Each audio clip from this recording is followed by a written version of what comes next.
The Nioh series has been chugging along since 2017, and Koei Tecmo doesn't seem to be done with it yet. With 2 sequels under its belt, it's become quite the feather in the cap for Team Ninja, beyond the modern Ninja Gaiden entries. The latest entry, Nioh 3, has 2 concepts that set it apart from its predecessors: a new ninja combat style and an open-world map. While both of those sound fantastic on paper, they don't always coalesce as well as they should. A ninja and samurai simulator. From an action standpoint, the key differentiator with Nioh 3 is the ability to swap between a samurai and ninja combat style at any time with the R2 button on PlayStation.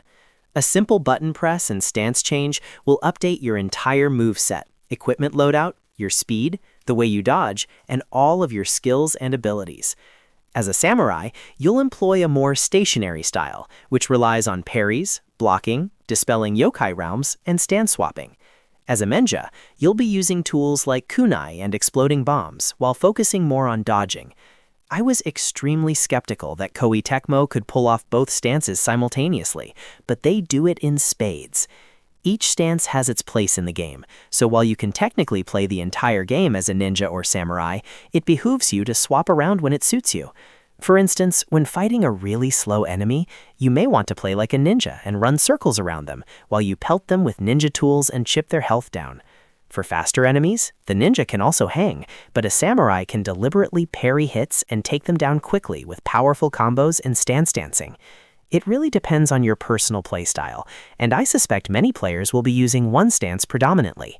It's a magic trick of sorts, as few games outside of Devil May Cry and other marquee action games are able to nail multiple stances, especially when they're so extensive that they have entirely different gear systems. Adding in the power to block many seemingly unblockable attacks through a style shift is a nice touch. Locomotion is much more important in Nioh 3, as you'll be using your double jump to reach all sorts of areas that are crucial for open-world map exploration. If you felt like the prior games were more limiting, this is your chance to shine, as there are numerous nooks and crannies to explore in this 3rd iteration, and I had a blast adventuring around and fighting tough challenges. Nioh 3's open world is a mixed experiment. In some ways, Nioh 3 has a more straightforward story compared to its predecessors. You'll create a character who will be whisked away to the year 1622 when Tokugawa Takechiyo is set to rise up as the next shogun. Unfortunately, his brother, Tokugawa Kunimatsu, betrays him and takes on an army of yokai to gain power through force. As usual, it's your job to set things right. You won't be doing that in a linear fashion, however.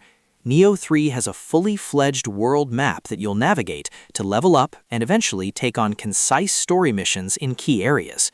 The flow is considerably different from past Nioh games in that regard, as you'll often need to level up and complete activities/side missions to get enough power to take on some of the tougher bosses. The flow of it all depends on the region you're in. If there are many new activities to partake in, the open world feels like a rich environment you want to explore.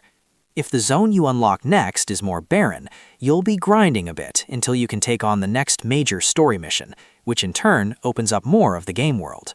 This creates a strange push and pull, where you're either enthusiastic or cautious about going through the effort to run through all the side quests available on your current map.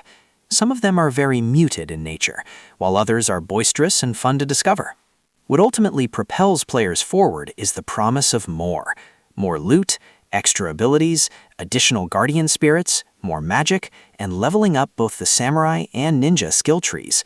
The more you play, the more you unlock, and you can choose to focus on either style at any time.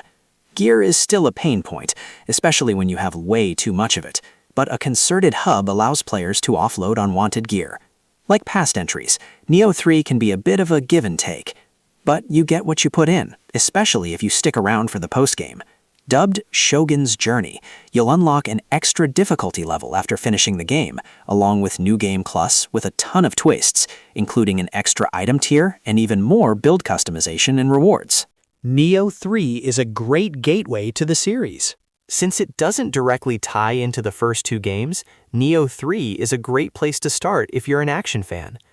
Since the styles are so open-ended, builds are much easier to manage and craft, and the open-world setup is a lot easier to acclimate to than the previous level select system that mirrored older games. While the open world of Nioh 3 isn't as fully fleshed out as many other current AAA games, the strong foundation of the Nioh series is still fully intact.